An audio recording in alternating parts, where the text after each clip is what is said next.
Whatthecheesecaker here today. Now, today I've got a very special guest with me. You may recognise him from bedding the next planking. He's also... Oh, that's not my most entertaining video, by the way. I just want to make that clear to the audience. That's not my most entertaining. No, that's probably the one you've picked because it's, you know, my most popular one. Oh, sorry. Yeah, I just thought I'd mention it because it's the most viewed. Most viewed video doesn't mean most entertaining though, does it? So, let's learn that. Right, fine. Any of his other 170 videos as well. So yeah, just basically please put your hands together for... Well, I guess what I'm asking you to do is that, basically. Put your hands together for the Dr. End. Thank you. Cheers. Yeah. I mean, it's great to be here. In my own living room, really, so how's that for a coincidence? Yeah, well anyway, thanks for coming down here from your bedroom. I'm sure your travel costs will be rescinded for that. Anyway, yeah, you frequently claim that you've been called the best mockumentary maker since Ricky Gervais and Stephen Merchant did The Office. And I was just wondering who exactly says this to you. Yeah, that's correct. No. Who says it to you? Oh, well, everyone says it, you know, all the time. Can you name one person? Oh, you know, just like people on the street, you know, people online. Well, you should at least have one username that you can think of then. Yep. Sausage Hole 69. Oh, he's hilarious, he is, I tell you. Yeah, it's incredible, isn't he? Oh, look at that, amazing. Oh, Sausage Hole 69. Alright, well this is an interview, and since it is an interview, and I know how much you hate job interviews, I thought I'd ask you some job interview questions just to piss you off, you know. So anyway, yeah, what's your biggest weakness? Well, I'd probably say that my biggest weakness is that I'm too generous, if anything, you know. I mean, sometimes I get people a gift, for example, and they'll say to me, oh, you shouldn't have. So, you know. And, you know, another problem I have, for example, is that I'm too good at filmmaking, if anything, you know.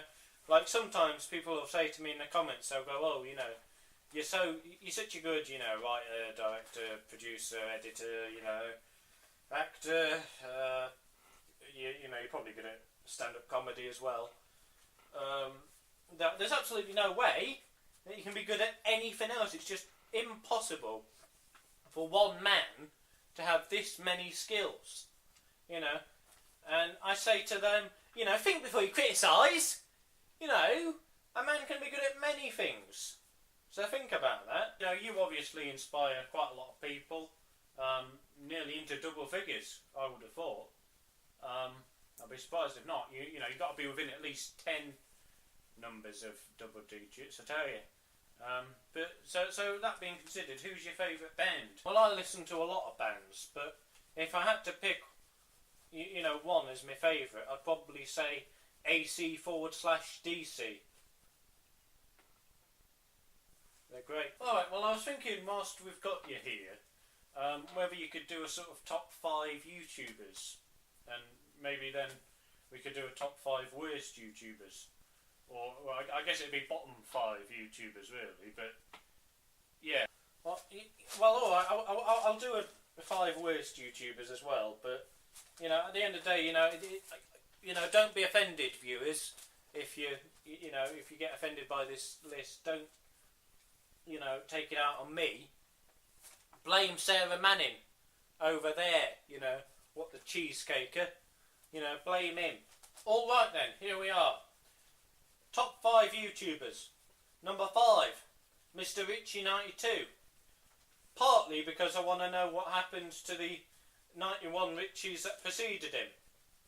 Number 4, Sausage Hole 69. Number 3, Whatthecheesecaker. Number 2, Tim Prince F1 fan. And perhaps the best YouTuber of them all, the Dr. End. 5 worst YouTubers. Number 10, Watch Mojo. Number 5, fake movie channels that say, "Oh, the link's in the description, is it? Or are you going to take me to some buggy little piece of shit that's going to infect my computer?" No, I don't think so, mate. Number 4, Jinx. Number 3, Tyrone Magnus. Number 2, Reply Girls. Yeah, I haven't forgotten about you, Megan Lee Hart. Yeah? What a piece of shit your videos were. Fucking, thank Christ you're gone. Let's hope you don't come back once the 80 grand runs dry. Good. Now then, number 1.5, Nerimon. And the worst YouTube of them all. I know you think it's probably going to be someone like Pyrocynical. No. The worst YouTube of them all, Sam Pepper. So, and that's, you know, that's just my honest opinion, frankly, on both lists, you know. No bias at all. Yeah, what would your dream job be? Well, if it wasn't obvious from the fact that I've spent 7 years uploading to YouTube, despite the fact that I'm still on 140 subscribers, and despite the fact that after 4 years I still haven't got my Google AdSense account back. Thanks, Google, you fucking cunt-of-in-shittering cunt-bag bitch with ball-lickers. Like I haven't learned my lesson after 4 fucking years. They don't have sanctions in the UK at Job Centre Plus that are this harsh, you shitbags.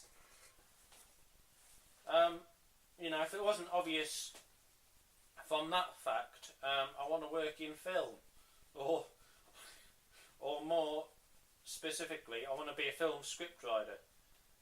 And, you know, I'd say failing that, I'd probably like to be Anita Sarkeesian.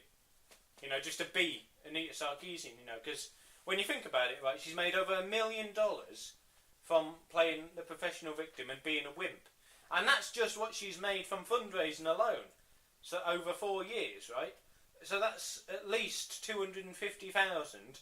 Once you add up all, like, the speeches she makes, where she charges 20 grand each, and her salary and everything, you're probably not far off £500,000 a year. So £500,000 dollars, sorry, fucking currency. And yeah, you know, for just being a professional victim and a wimp, you know, I mean, you know, that certainly sounds a lot better than my current job. So, you know, where do I sign up? You obviously have received a lot of critical acclaim for your fictional character Jack Strangford, and I was just wondering how you came up with this character. Well, to be honest, you know, I don't remember. It's as simple as that, you know. I mean, all I know is that I wrote something one time on a bit of paper, and boom, you know, he was born. Well, not born, because, you know, he's in his mid-20s, but, you know, created. Okay, yeah, I think that's all the questions I've got for you. Is there anything you'd like to say to the audience before we wrap it up? Yeah, well, if I did have one thing to say to the viewers, I'd probably say, you know, what makes me unique, probably, you know, other than my sense of humour, my unique comedy style, probably that I don't use royalty-free music. Yeah, you know, a lot of people, you know, you hear that stupid ukulele music, and it's like, well, first of all, let's get this band that's created this ukulele music. Let's get them to release another song, because you clearly like their stuff. And also, if we got out another song, it wouldn't be all the time the same fucking song used in every fucking, you know, vlogger's video. And also, you know, you're concentrating on what I'm saying, and yeah, you're not focusing on the shitty little music in the background. So, you know, don't use royalty-free music. And also, I never have to worry about getting a copyright strike from some dickhead who owns the little ukulele music, you know. And even if they did, then the joke's on them, because my Google AdSense account's been disabled for 4 years, so yeah, not getting any money from me, mate.